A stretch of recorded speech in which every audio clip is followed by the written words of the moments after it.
रे रंडिया तेऊ तो मनोज चौहान से चोदोल ही बड़े रे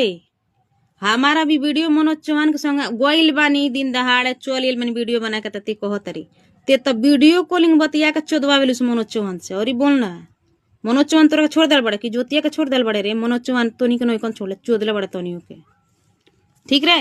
हमरा का कहतरी हमरा का कहतरी रानी के री रोंडी ते बड़े रे सती बड़े तो विशालवा तन फोटोआ अपना संगवा लगा के देखबे रे रंडिया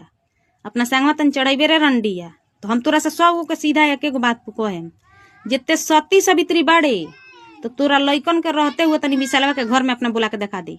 आ चाहे विशालवा के फोटो अपना संगे ते वीडियो बना के दिखाओ जनले रे रंडी ते तो खुदे रंडी बड़े रे बाप माई के आँख में धूल झोंकत रे लइकन के आँखी में धूल झोंकत रे पूरा गांव नगर ते अपना पहिलका पति से कहत रे जे हक हिस्सा लेम ना जो चोद देता जो